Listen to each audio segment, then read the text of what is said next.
La Banque mondiale également partie prenante de cette grande conférence internationale dont elle assure en grande partie le financement.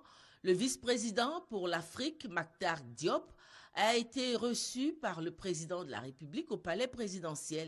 Au menu des échanges, le programme de la Banque mondiale pour la Côte d'Ivoire, caractérisé par des décaissements de plus en plus importants opérés dans le cadre du LIDA, le guichet de la Banque mondiale destiné au financement des pays à revenus intermédiaires, en faveur de la Côte d'Ivoire. Un signe que la Côte d'Ivoire inspire à nouveau confiance. Nous allons présenter jeudi prochain un financement de 50 millions de dollars pour le programme Emploi Jeune, qui est à sa deuxième phase, qui est un programme qui, je crois, a eu un impact important.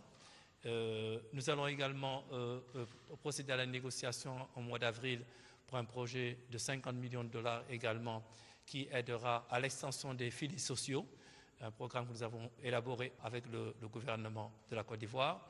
Je voudrais rappeler que nous avons procédé en janvier au décaissement d'un appui budgétaire de 80 millions de dollars et nous allons préparer un nouveau projet d'appui budgétaire de 100 millions de dollars. Tout cela pour dire que la coopération entre la Banque mondiale et la République de Côte d'Ivoire est au beau fixe. Entre l'IDA 16 et l'IDA 17, l'IDA c'est la fenêtre concessionnelle de la Banque mondiale qui, sur une période de 3 ans, nous avons doublé la contribution de la Banque mondiale entre l'IDA 16 et l'IDA 17. Et cela est dû à deux choses. D'abord, l'engagement du chef de l'État aux réformes économiques, mais secondo, aux performances économiques de la Côte d'Ivoire.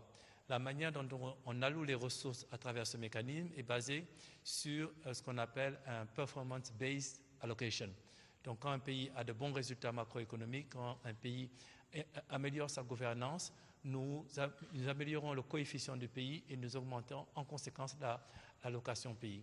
Et donc c'est sur cette base, sur la base des résultats enregistrés en Côte d'Ivoire, que la Banque mondiale a pu, entre ces deux exercices de l'IDA, doubler la contribution en Côte d'Ivoire. La Côte d'Ivoire, pays émergent à l'horizon 2020, de l'avis de ces deux hauts responsables, l'espoir est plus que jamais permis.